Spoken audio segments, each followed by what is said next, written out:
আসসালামু আলাইকুম প্রিয় দর্শক, আজকে আমরা এমন এক ঘটনা শুনব যা শুনলে আপনার ঈমান তাজা হয়ে যাবে। তাহলে শুরু করা যাক। একবার সাহাবী হজরত জাবের দয়াল নবীজি সাল্লাল্লাহু আলাইহি সাল্লামকে দাওয়াত করলেন। নবীজি সাহাবী দাওয়াত কবুল করলেন। হজরত জাবের খুশিতে আত্মহারা হয়ে বাড়িতে চলে গেলেন।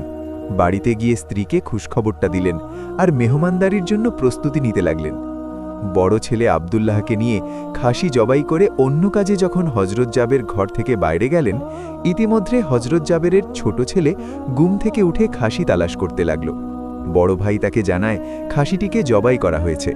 ছোট ভাই বায়না ধরল, খাসি কিভাবে জবাই করে আমাকে তা দেখাও। অগতে বড় ভাই ছুরি হাতে করে ঘরের পেছনে গিয়ে বলল, এখানে জবাই করা হয়েছে।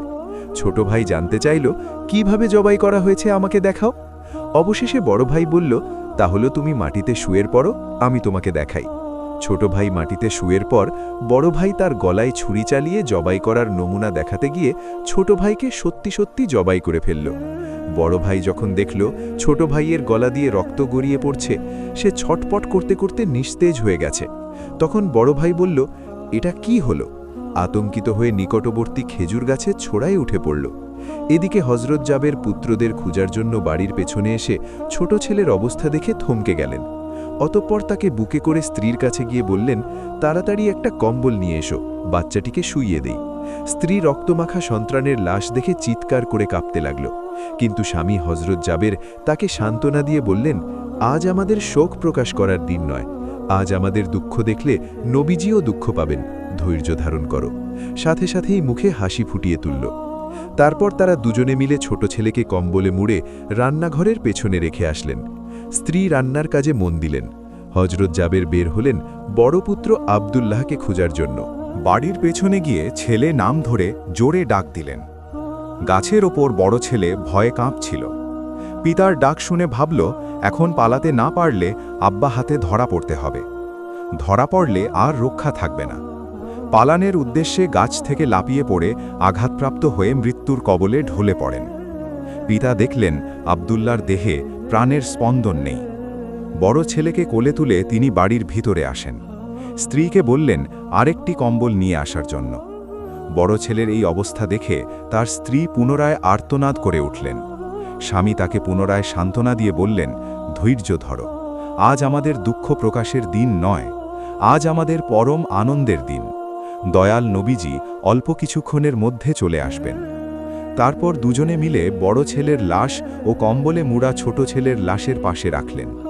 স্বামী স্ত্রী তাদের চোখের পানি মুছে মুখে হাসি ফুটিয়ে নিলেন। হজরত জাবের বাড়ি সমনে দাঁড়িয়ে নবীজির আগমনের অপেক্ষা করতে লাগল। কিছুক্ষণের মধ্যেই নবীজিকে উটের পিঠে করে আসতে দেখা গেল। হজরত জাবের আনন্দে আত্মহারা হয়ে দৌড়ে গিয়ে স্ত্রীকে নবীজির আগমনের সংবাদ দিলেন এবং পুনরায় তিনি দৌড়ে নবীজির সামনে এলেন। উটের কাছে গিয়ে নবীজিকে বাড়ি পর্যন্ত এগিয়ে আনলেন। নবীজি জাবেরের হরের সামনে উট থামিয়ে তার ডান পা মুবারক মাটিতে রাখলেন। বাম পা মুবারক এখনও নামাতে বাকি। এই সময় জিব্রাইল আলাইসাল্লাম আল্লাহর পক্ষ থেকে বললেন, ইয়া রাসূল আল্লাহ, আল্লাহ আপনাকে জাবেরের ছেলেদের সঙ্গে নিয়ে খাবার খেতে বলেছে।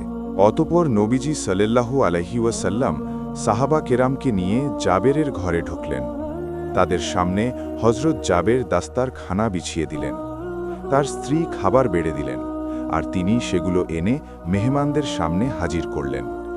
তারপর নবীজিকে আরজ করলেন, ইয়া রাসূলাল্লাহ, দয়া করে খানা শুরু করুন।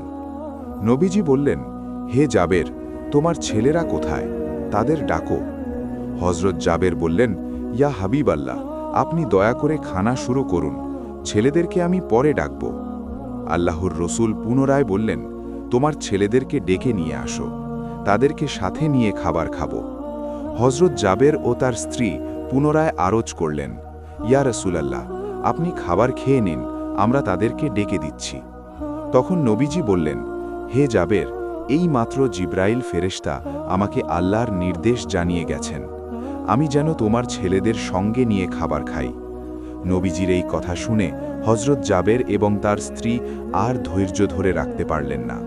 তারা চিৎকার করে কেঁদে সমস্ত ঘটনা খুলে বললেন।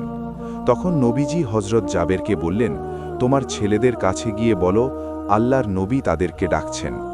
হজরত জাবের নবীজির নির্দেশ মতে ছেলেদের লাশের সামনে গিয়ে তা বললে। সঙ্গে সঙ্গে তারা দুজন আল্লাহু আকবার বলে উঠে নবীজির কাছে তারা দূরে চলে গেল।